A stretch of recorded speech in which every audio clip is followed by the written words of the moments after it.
In a week's time, most of the lockdown will be off, not in Tamil Nadu, not in Maharashtra, not in Mumbai, Chennai, maybe not in Delhi.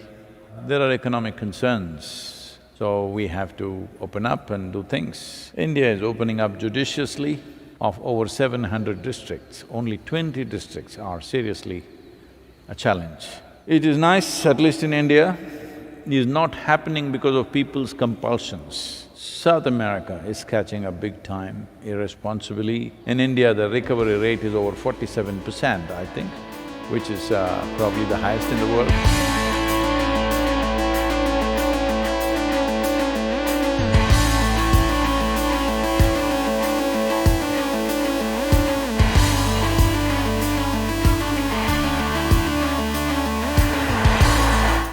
Namaskaram to all of you, wherever you are.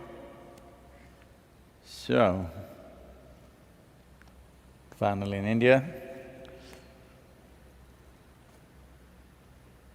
in a week's time, most of the lockdown will be off, not in Tamil Nadu, not in Maharashtra, not in Mumbai, Chennai, maybe not in Delhi. Well,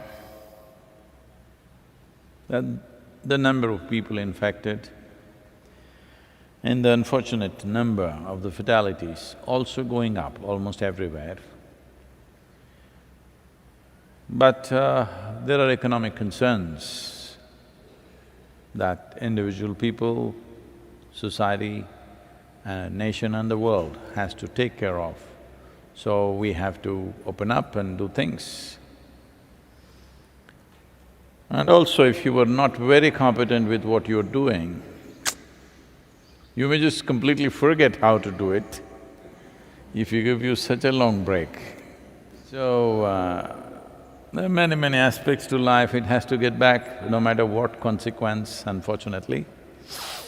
The consequence may not be pleasant for everybody, but inevitably the world has to open up. I think India is opening up judiciously. Fortunately, the high infection areas are limited just to probably some 20 districts in the whole country. Of over 700 districts, only 20 districts are seriously a challenge. So they're cordoning off those districts. Well, the lockdown being released is on one level a psychological release for people, but in terms of economy it can't really burst forth because interstate travel is restricted, inter-district movement is restricted. Goods can move but people cannot move. With all this, I think it's a judicious way of doing it. Simply wildly opening it up could be crazy. It is nice, at least in India, it is not happening because of people's compulsions. I want to have a haircut, I want to have a drink, so I'm going out, no, I don't care what happens to somebody. That is not the way it is happening. To whatever extent we can act responsibly and open it up, to that extent it's happening, it's nice. Well, United States has hit over 100,000, 105,000. And UK is rapidly trying to catch up. For a small country, a small island, I'm sorry, we shouldn't say it, a great island like that, I think they've crossed 40,000, am I right? 40,000? Something like that, near that number. Next only to United States. But South America is catching up big time, irresponsibly. Certain things were done and now they're paying the price. A huge number of fatalities in Brazil and other countries also may catch up. So, in that sense, I would say largely most of the Asian countries have done better than the European nations and the two Americas. Canada, I think, is in control because always there is social distancing out there, I think. It's a big country with small number of people. So virus also may become like that, it doesn't cause too much harm. In India, the recovery rate is over 47%, I think, which is probably the highest in the world. Actually, it could be much higher because the number of people tested, among them it's 47.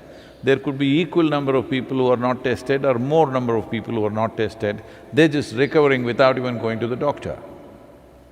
So, our recovery rate is extremely good. Because of that, this easing of the lockdown, a calibrated easing of the lockdown may work pretty well, except in a few cities where the concentration of population is such, and also in many of the cities, the level of pollution and whatever else, their lifestyles and stuff, their immune systems may not be the same as that in smaller towns and in villages and in the yoga center, of course. So, we may come out of this pretty well. I have a gut feeling by mid-September, we will be almost in the normal economic activity in this country. Can't say the same thing about many other nations. But it's just a feeling. I don't have any data to support that feeling. No data is supporting that. But somehow I have a strong feeling by mid-September, things should be almost normal in terms of activity in the country. But without the world getting normal, the country may not get fully normalized because international travel and international import-export of goods, all these things need to happen, otherwise there is no absolute normalcy. But still, in terms of our movement, by September, we must be 100% okay in this country, this is my feeling. As I said, there is no any data supporting me right now. Hope that data turns up in the next few weeks.